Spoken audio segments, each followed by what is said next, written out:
வாழ்க்கைன்னு வந்துட்டாலே இன்பமும் துன்பமும் சமம்னு நினைக்கக்கூடியங்கன்னு கேட்டிங்கன்னா இந்த கன்னி ராசிக்காரங்க தாங்க. இன்பம் வர்றப்ப மகிழ்ச்சி அடையக்கூடிய மனம் தான். இந்த கஷ்டம் வர்றப்ப கொஞ்சம் தடுமாறி போகுதுங்கிறதையும் நீங்கள் நல்லா உணர்ந்திருக்கக்கூடிய ஒரு காலகட்டம் தான் கன்னி ராசிக்காரங்களை பொறுத்த வரைக்குமே. எல்லாமே தலைவிதின்னு நீங்கள் விடுறதில்ல, கொஞ்சம் முயற்சி செஞ்சு பார்க்குறீங்க. ஆனால் நல்ல பலன்கிறது ஆரம்பத்தில் கிடைக்கிற மாதிரி கிடச்சி கொஞ்சம் பாதிப்பு கொடுக்குற மாதிரி தான் அமைஞ்சிருக்குதுன்னு சொல்லலாங்க.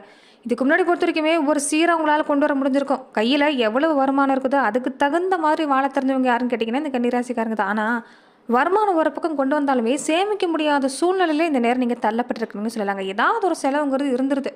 நிம்மதியும் போதா குறைக்க அந்த நேரம் இல்லை. வீட்லையா இருக்கட்டும் வெளியிலையா இருக்கட்டும் பாதிப்பு கொஞ்சம் அதிகமாக தான் இருக்குதுன்னு சொல்லலாம். நல்லா இருக்கிற குடும்பத்திலேயே இந்த நேரம் எதனால் சண்டை வருதுன்னே தெரியாமல் நிறைய சண்டை சந்திக்கக்கூடியவங்க எல்லாமே இருந்திருப்பீங்க. ஆனால் இந்த காலகட்டங்களில் பொறுத்த வரைக்குமே கன்னி ராசி அன்பர்களுக்கு முக்கியமான 3 கிரக சேர்க்கை அற்புதமாக அமைஞ்சிருக்கக்கூடிய நேரம். நீங்கள் இந்த காலகட்டங்களில் எதை நினைச்சாலும் நிறைவேற்றிக்க முடியும். நேர்மறை சிந்தனையை நீங்கள் அதிகமாக வைக்க பாருங்கள். நீங்கள் நினைக்கிறது எல்லாமே நடக்கக்கூடிய வாய்ப்புங்கிறது இந்த காலத்தில் அமைஞ்சிருக்குன்னு சொல்லலாங்க. அஷ்டமாதிபதியான செவ்வாய் உங்கள் ராசிலே இருக்கிறார். பண வருமானம் ஒரு பக்கம் வந்திருந்தாலுமே இன்னொரு பக்கம் நிறைய விரயம் வந்த மாதிரி தான் இருந்திருக்கும். இழப்புகளை எதிர்கொள்ளவே முடிஞ்சிருக்காது. ஏதோ ஒன்று பிரச்சனை, யாரை நம்பி எதுவும் செய்ய முடியாது, சொல்ல முடியாது. மனசுக்கு நெருக்கமானவங்களாக இருந்தாலுமே சொல்ல முடியாத சூழ்நிலையில் இருந்திருப்பீங்க. என்ன திட்டம் போட்டாலும் அந்த திசை மாதிரி தான் போயிருக்கும். திடீர்னு சோதனை, நல்லா இருக்கிற மாதிரி தான் இருக்கும். திடீர்னு சோதனை. ஒரு பக்கம் வாக்கு கொடுத்தா கூட அதை காப்பாற்ற முடியாத சூழ்நிலையில் நீங்கள் இருந்திருப்பீங்க. வரவும் உண்டு செலவும் உண்டுங்கிற மாதிரி தான் போயிட்டு உங்கள் வாழ்க்கையில். இனி அடுத்து வரக்கூடிய நாட்களில் எப்படிப்பட்ட பலன் நீங்கள் பெற போகிறீங்கிறத பற்றி தான் இந்த பதிவில் நாம் தொடர்ந்து பார்க்க போகிறோம். அதுக்கு முன்னாடி நீங்கள் இந்த சேனலுக்கு புதிவராக இருந்தால் இந்த சேனலை சப்ஸ்கிரைப் பண்ணிவிட்டு ஒரு லைக்கும் பண்ணிவிட்டு பின்தொடர்ந்து வாங்க பார்க்கலாம்.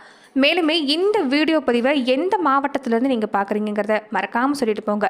தொடர்ந்து உங்கள் வாழ்க்கையில் பல்வேறு விதமான பிரச்சனைகளை நீங்கள் சந்திக்கக்கூடிய நபராக இருக்கிறீங்கன்னா, ஜோதிட ரீதியாக தீர்வு காண நீங்கள் விருப்பப்படுறீங்கன்னா டிஸ்கிரிப்ஷனில் தொலைபேசி எண் கொடுக்கப்பட்டிருக்கு. ஜோதிட ரீதியான சந்தேகமாக இருந்தாலும் சரி, உங்கள் வாழ்க்கையில் நீங்கள் சந்திக்கக்கூடிய எந்த விதமான பிரச்சனையாக இருந்தாலும் சரி, தாராளமாக தொலைபேசி மூலிமா தொடர்பு கொண்டு கூட உங்களுடைய பிரச்சனைகளுக்கு தீர்வு காணலாம். அதே மாதிரி இந்த வீடியோ பார்க்கக்கூடியவங்க நிறைய பேர் சப்ஸ்கிரைப் பண்ணாமல் பார்க்குறீங்க. வேலையாக சப்ஸ்கிரைப் பண்ணிவிட்டு பாருங்கள். அப்போ தான் இந்த சேனலில் போடக்கூடிய ஒவ்வொரு வீடியோஸும் உங்களுக்கு நோட்டிஃபிகேஷன் மூலமாக வரக்கூடிய வாய்ப்பு அமைஞ்சிருக்கு. முக்கியமான 3 கிரக சேர்க்கை கன்னிராசி அன்றர்களுக்கு எப்படிப்பட்ட பலனை கொடுக்குன்னா, சுக்கிர பகவான் இந்த நேரம் உங்கள் ராசிக்கு பொறுத்த வரைக்குமே 2-9 இடத்துக்கு அதிபதியாக அமர்றாரு. அற்புதமான நேரம், லாபஸ்தானத்துக்கு வர்றாரு. அதனால் இந்த நேரம் விட்டுறாதீங்க. விட்டதை பிடிக்கலாம். இதுக்கு முன்னாடி என்னென்ன இழந்தீங்களோ, எதை எல்லாம் உங்களுக்கு தடையாக இருந்துச்சோ அந்த தடையெல்லாமல் தகர்த்தெறிந்து ஒரு நிலையான அஸ்திவாரத்தை நீங்கள் போடக்கூடிய காலமாக அமைஞ்சிருக்கு. தனாதிபதி வலுவாக இருக்கிறார். அதனால் எந்த காரியம்னாலும் செய்யலாங்க. இந்த நேரம் பொறுத்த வரைக்குமே நல்லதுக்காக நீங்கள் என்ன செஞ்சாலும் இந்த நேரம் பழிக்கும். தொட்டது எல்லாமே வெற்றி கிடைக்கும். தொல்லை கொடுத்துக்கிட்டு இருந்த பல விஷயம் நீங்கள் கூட வாய்ப்பு இருக்குது. அதனால் முயற்சி கைவிட்டுறாதீங்க. வீட்டில் இருக்கக்கூடிய தேவை நீங்கள் நிறைவேற்ற முடியும். ஆடை ஆவண சேர்க்கை உண்டாகும். ஒரு புதுசாக பிறந்த மாதிரி ஒரு தெம்பு தரக்கூடிய ஒரு காலமாக இந்த 15 நாட்கள் உங்களுக்கு அமைஞ்சிருக்குன்னு சொல்லலாங்க. அது மட்டும் இல்லாமல் வேலையிலையுமே உங்களுக்கு சிறப்பான நேரம் தான். மேல் அதிகாரியுடைய ஆதரவு சிறப்பாக இருக்குது. உங்களுக்கு மேலே இருக்கக்கூடியவங்களுடைய ஆதரவு சிறப்பாக இருக்குது. எதிர்காலத்துக்குன்னு ஒரு சிறப்பான காலம்னு பார்த்தீங்கன்னா இந்த நேரம் தான். நிறைய பேர் பொறுத்த வரைக்குமே அரசியல் காலத்தில் இறங்கக்கூடிய வாய்ப்புங்கிறது இந்த காலத்தில் பிறக்கும். வேலை இழந்திருக்கக்கூடியவங்க கூட மறுபடியும் அதே வேலையில் சேரக்கூடிய வாய்ப்பு எல்லாமே இந்த நேரத்தில் கன்னி ராசி அன்றர்களுக்கு ஏற்பட்டிருக்குன்னு சொல்லலாங்க. அதே மாதிரி புதன் பகவானுடைய நிலைமை இந்த நேரம், சிம்ம ராசிக்கு புதன் பகவான் போகக்கூடிய நேரம். உங்கள் ராசிக்கு 10ஆம் இடத்துக்கு அதிபதியாக புதன் பகவான் அமராரு. அவர் விரைய ஸ்தானத்துக்கு வர்றப்ப இந்த நேரம் பல வழிகளையும் கொஞ்சம் விரயங்கிறது இருக்க தான் செய்யும். வருமானம் ஒரு பக்கம் கொண்டு வந்தீங்கனாலுமே இந்த நேரம் செலவு இருக்கும். ஆனால் சமாளிச்சிடலாம். பயணங்கள் எடுத்துக்கிட்டிங்கன்னா இந்த நேரம் அதிகப்படியான பயணம் இருக்குங்க. ஏதாவது ஒரு சுப நிகழ்ச்சிகளில் கலந்து கொள்ளக்கூடிய வாய்ப்பு, இல்லைன்னா உங்கள் வீட்டிலுமே சுப நிகழ்ச்சி ஏற்படக்கூடிய வாய்ப்பு, தொடர்ந்து அதற்கான அலைச்சலுங்கிறது கொஞ்சம் அதிகமாக இருக்கும். அதனால் இந்த நேரத்தில் இந்த அலைச்சலை நீங்கள் கொஞ்சம் கவனம் கொடுக்க பாருங்கள். அத்தியாவசியமான பயணத்தை மட்டும் மேற்கொள்கிறது நல்லது. தேவையில்லாத பயணத்தை தவிர்க்க பாருங்கள். அலைச்சல் அதிகமாக இருக்கிறதால உடம்புல சோர்வு அதிகமாக இருக்கும். நேரத்துக்கு சாப்பிட முடியாது. வெளி இடத்துல அதிகமாக சாப்பிட்ற மாதிரி இருக்கும். ஆரோக்கிய விஷயத்தில் கவனமாக இருக்கக்கூடியங்கன்னு கேட்டிங்கன்னா இந்த கன்னி ராசிக்காரங்க தான். உணவு விஷயத்தில் கொஞ்சம் நீங்கள் எப்பயுமே எச்சரிக்கை தான். அதில் எந்த குறையுமே சொல்ல முடியாது. ருசிக்கு சாப்பிட்றீங்களோ இல்லையோ, பசிக்கு சாப்பிட்றீங்களோ இல்லையோ, உடல் ஆரோக்கியத்துக்கு ஆரோக்கியமான உணவை தேர்ந்தெடுத்து சாப்பிடக்கூடிய உங்களுக்கு இந்த நேரத்தில் இந்த ஆரோக்கிய சீர்கேடு கொஞ்சம் இருக்கும். ஏன்னா அலைச்சல் அதிகமாக இருக்கிறதால வெளி இடத்துல அதிகமாக தங்குற மாதிரி, வெளி இடங்களில் சாப்பிட்ற மாதிரி தான் இருக்கும். அதனால் இந்த நேரம் உணவு விஷயத்தில் கொஞ்சம் கவனமாக இருக்க பாருங்கள். உடலை நீரேற்றம் வச்சுருக்க பாருங்கள். நீரேற்றமாக வச்சுருக்கிறதுக்காக இந்த நேரத்தில் இந்த குளிர்ச்சியான உணவு குளிர்ச்சியான பானங்கள் எல்லாமே நீங்கள் தவிர்க்கிறது நல்லதுங்க. அதே மாதிரி குடும்ப வாழ்க்கைன்னு வர்றப்ப இந்த நேரம் உங்களுக்கு சிறப்பாக தான் இருக்குது. என்ன ஒன்று கொஞ்சம் பாதிப்புங்கிறது இருந்துகிட்டே இருக்கும். சம்மந்தமே இல்லாமல் உங்கள் மனசை போட்டு குழப்புற மாதிரி ஏதாவது மூன்றாம் நபர் உங்ககிட்ட சொல்லிகிட்டே இருப்பாங்க. அதனால் குடும்பத்தில் கொஞ்சம் பிரச்சனைங்கிறது கொடுக்குற மாதிரி ஒரு அமைப்புங்கிறது இருக்குங்க. அதனால் வெளிநபர்களுடைய பேச்சு இந்த நேரம் கேட்டு செயல்பட வேண்டாம். முடிஞ்ச வரைக்குமே நீங்கள் தவிர்த்துக்கிறது தான் நல்லது. மற்றபடி குடும்ப வாழ்க்கையில் கணவன் மனைவி 2 பேருக்குமே இடையிலுமே இந்த நேரம் அந்யோன்யங்கிறது சிறப்பாக இருக்குது. எந்த வகையிலையும் பாதிப்புங்கிறது இல்லை. ஒரு நிம்மதியான சூழ்நிலையை இந்த காலகட்டங்களை பொறுத்த வரைக்குமே உங்களால் கொண்டு வரக்கூடிய வாய்ப்புங்கிறது கண்ணு ராசி அன்பர்களுக்கு இந்த காலகட்டம் அமைஞ்சிருக்குன்னு சொல்லலாங்க. அது மட்டும் இல்லாமல் இந்த நேரம் செவ்வாய் பகவானுடைய தன்மை பொறுத்த வரைக்குமே துணிஞ்சு நிறைய முடிவு எடுக்க போகிறீங்க. அதனால் பல நன்மைகள் கிடைக்கக்கூடிய அமைப்பாக இந்த நேரம் கண்ணு ராசி அன்பர்களுக்கு அமைஞ்சிருக்குன்னு சொல்லலாம். குடும்பத்தில் இருக்கக்கூடியவங்களுடைய தேவையை நீங்கள் நிறைவேற்றக்கூடிய வாய்ப்புங்கிறது இந்த நேரத்தில் அமைஞ்சிருக்குன்னு சொல்லலாங்க. அது மட்டும் இல்லாமல் எதிர்காலத்துக்குன்னு சிறப்பான ஒரு அஸ்திவாரத்தை போடக்கூடிய அமைப்பு உங்கள் குடும்ப உறுப்பினருக்காக நீங்கள் போடக்கூடிய அமைப்புங்கிறது இந்த நேரம் உண்டாகும். தொடர்ந்து பார்த்தீங்கன்னா நாடு மாற்றம் செய்யணும், வீடு மாற்றம் செய்யணும், ஊர் மாற்றம் செய்யணும்னு நினைக்கக்கூடியவங்களுக்கு இந்த நேரம் கொஞ்சம் உடனடியாக முடியாது, தாமதமாகும். வெளிநாட்டில் இருக்கக்கூடியவங்களுக்கு வேலையில் மாற்றத்தை தரக்கூடிய அமைப்பு இருக்குது. ஆனால் அது நீங்கள் விரும்புகிற அமைப்பில் இருக்குமான்னு பார்த்தீங்கன்னா கொஞ்சம் சந்தேகம்தான். அதனால் செய்கிற வேலையில் கொஞ்சம் கவனம் கொடுக்க பாருங்கள்.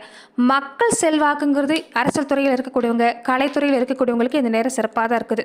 அதே மாதிரி செவ்வாய் பகவானுடைய தன்மை பொறுத்த வரைக்குமே இந்த காலகட்டங்களில் உங்கள் ராசிக்கு 3-8க்கு அதிபதியாக இந்த நேரம் அமையக்கூடிய தன்மை தனஸ்தானத்தில் தாவீட்ட தானே பார்க்குறாரு. அதனால் இந்த நேரம் சொந்த வகையில் சொந்த பந்தங்களால் நன்மை உண்டு, ஆச்சரியப்படக்கூடிய வகையில் இந்த நேரம் நன்மைங்கிறது இருக்குன்னே சொல்லலாம். எதிர்த்தவங்க கூட இந்த நேரம் உங்களுக்கு ஆதரவாக தான் இருப்பாங்க. துணிஞ்சு இந்த நேரம் இந்த சொந்த பந்த வகையில் நிறைய முடிவு எடுக்க போகிறீங்க. மற்றவங்கள ஆச்சரியப்படுத்த போகிறீங்கன்னு சொல்லலாம். எதையும் திட்டமிட்டு செய்யக்கூடிய வாய்ப்பு இருக்குது. வருமான பற்றாக்குறைங்கிறது இருக்கக்கூடிய வாய்ப்புங்கிறது இந்த செவ்வாய் பகவானால் இல்லைன்னு சொல்லலாம். மற்ற கிரகத்தால் செலவு ஒரு பக்கம் இருந்தாலுமே ஓரளவுக்கு சமாளிக்கக்கூடிய ஒரு நிலைமையை செவ்வாய் பகவான் உங்களுக்கு தருவார். சொத்து விற்பனை வழியில் லாபம் உண்டாகக்கூடிய வாய்ப்பு இருக்குது. முன்னேற்றம் சிறப்பாக இருக்குது.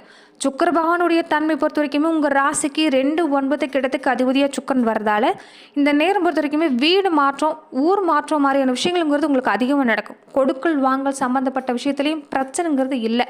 இதுக்கு முன்னாடி நம்பி நிறைய பேர்த்திட்ட பொறுத்த வரைக்குமே இந்த சொந்த பந்த வகையில் பணத்தை கொடுத்துருப்பீங்க, ஆனால் வாங்க முடிஞ்சிருக்காது. சொந்த பந்த வகைங்கிறதால நிறைய மன போராட்டம் கொஞ்சம் அதிகமாக இருந்திருக்கும். அந்த பிரச்சனை நீங்கள் கூட வாய்ப்பு இருக்குது. வளர்ச்சியில் எந்த விதமான தடையும் இல்லை.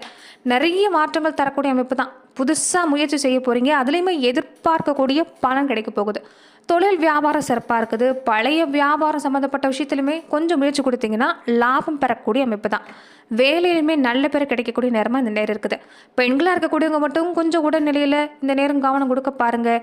கூட பிறந்தவங்க வகையில் இந்த நேரம் பொறுத்த வரைக்குமே பேச்சுவார்த்தையில் கொஞ்சம் கவனம் கொடுக்கணுங்க. அனுசரித்து போகிறது நல்லது. அவங்களாவே ஒன்று சொன்னால் கூட இந்த நேரம் நீங்கள் பொறுத்து போகிறது தான் நல்லது. ஏன்னா உங்களுடைய நிலைமைங்கிறது அவங்களுக்கு புரியாது. நீங்கள் கோபப்படுறது இந்த நேரம் பொறுத்த வரைக்குமே அவங்களுக்கு தெரியாது. அதனால் கொஞ்சம் பொறுமையாக இருக்க பாருங்கள். இந்த நேரம் பேச்சுவார்த்தையிலும் கொஞ்சம் கவனம் கொடுத்தீங்கன்னா சிறப்பான பலனை பெறக்கூடிய அமைப்பு தான். தொடர்ந்து பார்த்தீங்கன்னா நட்சத்திர ரீதியாக இந்த காலகட்டங்களில் மீன ராசி அன்பர்கள் எப்படிப்பட்ட பலன்கள் நீங்கள் பெற போகிறீங்கிறத மேலுமே நாம் இந்த பதிவில் பார்க்கலாம். உத்திரம் நட்சத்திரக்காரங்களுக்கு இந்த காலகட்டம் எப்படி இருக்குன்னு பார்த்தீங்கன்னா ஆவணி மாதம் பொறுத்த வரைக்குமே இந்த நேரம் உங்களுக்கு சிறப்பாக தாங்க இருக்குது. விரைஸ்தானம் சொல்லக்கூடிய 12ஆம் இடத்துல சூரியன் இருக்கிறது, கேது அங்கே இருக்கிறதால இந்த நேரம் பொறுத்த வரைக்குமே வருமானம் உண்டு. ஆனால் செலவு கொஞ்சம் இருக்கும். நீங்கள் சமாளிக்கிற அளவுக்கு தான். யோசிக்காமல் எதையும் செய்யாதீங்க. அவசரப்பட்டு எதுலையும் நீங்கள் இறங்காதீங்க. கொஞ்சம் கவனம் கொடுத்தீங்கன்னா கண்டிப்பாக நல்ல பலன் கிடைக்கக்கூடிய வாய்ப்பு இருக்குது. உடல் ஆரோக்கியத்தில் இந்த நட்சத்திரக்காரங்க இந்த நேரம் நீங்கள் கவனம் கொடுக்கணும். நோய் பாதிப்பு பெருசாக இல்லை, ஆனாலுமே கொஞ்சம் செலவு கொடுக்கும். அதே மாதிரி வியாபாரம் செய்யக்கூடிய தொழிலை பொறுத்த வரைக்குமே தடங்கிறது இல்லை. இழுபறியாக இருந்த விஷயம் கூட இந்த நேரம் வெற்றி அடையக்கூடிய வாய்ப்பு இருக்குது. பொன்பொருள் சேர்க்கை சிறப்பாக இருக்குது. சொத்து சேர்க்கை சிறப்பாக இருக்குது. இந்த அரசு வேலை செய்யக்கூடியவங்களுக்கு எதிர்பார்க்கக்கூடிய இடம் மாற்றம் உண்டாகும். எதிர்பாராத இடமாற்றமும் இந்த நேரம் உண்டாகக்கூடிய வாய்ப்பு இருக்குது. எடுக்கிற வேலையில் முழு கவனம் கொடுத்துட்டு வந்தீங்கன்னா எந்த பாதிப்புமே உங்களுக்கு இல்லைன்னே சொல்லலாம். அஸ்தம் நட்சத்திரக்காரங்களுக்கு இந்த காலகட்டம் பொறுத்த வரைக்குமே ருடரோக சத்ரு ஜெயஸ்தானத்தில் யோகக்காரகன் ராகு இருக்கிறாரு. எடுக்கிற வேலை உங்களுக்கு வெற்றி தான். தன்னம்பிக்கை, தைரியம் விட்டுறாதீங்க. வியாபாரத்தில் சின்ன சின்ன தடை கொடுத்தாலுமே நீங்கள் முயற்சி கொடுத்தீங்கன்னா சிறப்பாக இருக்குது. உடம்புல பாதிப்பு பெருசாக இல்லை, ஆனால் எந்த ஒரு விஷயமா இருந்தாலும் கொஞ்சம் உடனடியாக முடியாது. இழுபறியாக இருந்துட்டு தான் முடியக்கூடிய வாய்ப்பு இருக்குது.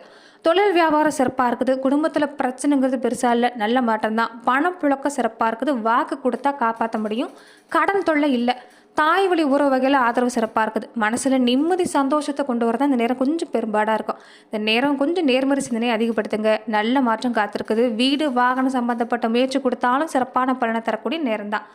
சித்திரை நட்சத்திரக்காரங்களுக்கு இந்த காலகட்டம் எப்படி இருக்குன்னு பார்த்தீங்கன்னா எதை செஞ்சாலும் கொஞ்சம் யோசித்து செய்யணும். திட்டமிடுறது இந்த நேரம் சிறப்பாக இருந்தால் செய்யக்கூடிய காரணமும் சிறப்பாக முடியும். புதுசாக முதலீடு செய்கிறீங்கன்னா கொஞ்சம் அனுபவப்பட்ட விஷயமா இருந்தால் மட்டும் செய்ய பாருங்கள். குரு பகவான் கூடவே இருக்கிறதால இந்த நேரம் எதுவாக இருந்தாலும் கொஞ்சம் கவனம் கொடுக்கணும். இடம் மாற்றம் உங்களுக்குமே உண்டுங்க. எந்த தொழில் செய்யக்கூடியவங்களா இருந்தாலும் சரிங்க, வேலையில் இருக்கக்கூடியவங்களா இருந்தாலும் சரி, கொஞ்சம் இடம் மாற்றம் ஏற்படுறதுக்கு அதிகப்படியான வாய்ப்பு இருக்குது. தொழில் வியாபாரமும் இந்த நேரம் உங்களுக்கு சிறப்பு தான். என்ன ஒன்று கொஞ்சம் கவனம் கொடுக்கலைன்னா நினைக்கிறது ஒன்று நடக்கிறது ஒன்றா இருக்கும். அதனால் எந்த வேலையிலையும் கவனம் கொடுத்தீங்கன்னா சமாளிச்சிடலாம். உடம்புல பாதிப்புங்கிறது இல்லை, குடும்பத்திலையுமே நிம்மதி இருக்குது. எதை செஞ்சாலும் குடும்பத்தில் இருக்கக்கூடியவங்களுடைய ஆலோசனை கேட்டு செய்ய பாருங்கள். கண்டிப்பாக நல்ல பலன் கிடைக்கக்கூடிய வாய்ப்புங்கிறது உங்களுக்கு உண்டுன்னே சொல்லலாம். அதே மாதிரி இந்த காலகட்டங்களில் வீட்டுக்கு பக்கத்தில் பொறுத்த வரைக்குமே நீங்கள் தொடர்ந்து எந்த பெண் தெய்வம் இருந்தாலும் சரி, அந்த தெய்வத்துக்கு தீப ஏற்றி மண்ணகல் விளக்குல தீப ஏற்றி நீங்கள் வழிபாடு செய்ய பாருங்கள். பல நல்ல மாற்றம் ஏற்படக்கூடிய வாய்ப்புங்கிறது உங்களுக்கு உண்டாகுன்னு சொல்லலாம். நன்றி நண்பர்களே. இந்த பதிவில் கன்னி ராசி நண்பர்களுக்கு அடுத்து வரக்கூடிய 15 நாட்களுக்கு எப்படிப்பட்ட பலன்களை நீங்கள் பெற போறீங்கிறத நம்ம பார்த்தோம். மேலுமே இந்த மாதிரியான பதிவுகளுக்கு நீங்கள் இந்த சேனலை லைக் பண்ணுங்கள், ஷேர் பண்ணுங்கள், கமெண்ட் பண்ணுங்கள், மறக்காமல் சப்ஸ்கிரைபும் பண்ணிக்கோங்க. நன்றி நண்பர்களே.